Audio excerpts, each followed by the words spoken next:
खेसारी लाल यादव और पवन सिंह में आज हुआ था सवेरे सवेरे महा टक्कर। तो उसमें जानिए कि कौन से कलाकार अभी आगे चल रहे हैं लाइक व्यू के मामले में और कमेंट के मामले में। तो वीडियो को पूरा फुल वॉच कीजिएगा। और अभी तक आप सब हमारे चैनल को सब्सक्राइब अगर नहीं किए हैं तो प्लीज़ चैनल सब्सक्राइब करें, वीडियो को लाइक करें, प्यार से कमेंट करें। चलिए वीडियो में आगे बढ़ते हैं, बात करते हैं। सबसे पहले दबंग स्टार खेसारी लाल यादव का सॉन्ग टिकुलिया जान मारा था।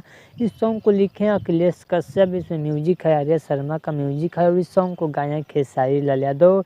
इसी सॉन्ग की बात करते हैं रिस्पॉन्स के बारे में। इस सॉन्ग पे मात्र 11 घंटा में 62,000 लाइक और 9,000 कमेंट और 5,04,000 व्यू इस सॉन्ग को मिला है, जो कि न्यू चैनल पर, जो कि काफ़ी अच्छा रिस्पॉन्स मान सकते हैं, लेकिन लाइक काफ़ी ज़्यादा कम है। चलिए बात करते हैं भोजपुरी के power star Pawan Singh song कमर दबा दी सॉन्ग को लिखे रोशन सिंह विश्वास, इसमें म्यूजिक है सरगम आकाश का म्यूजिक है और इस सॉन्ग को रिलीज किया गया था वायरल भोजपुरी के यूट्यूब चैनल पे। इस सॉन्ग को मात्र 7 घंटा में 82,000 लाइक और 17,000 कमेंट और 6,30,000 व्यू मिल चुका है, जो कि काफ़ी अच्छा पवन सिंह का रिस्पॉन्स है, जो कि खेसारी लाल यादव से अभी भी पवन सिंह आगे चल रहे हैं। ऐसे ही आप सब देखिए 24 घंटा में कौन से कलाकार आगे और पीछे होते हैं। तो चलिए, अगर आप सबको वीडियो अच्छा लगा तो चलिए मिलते हैं न्यू अपडेट के साथ। तो ओके बाय।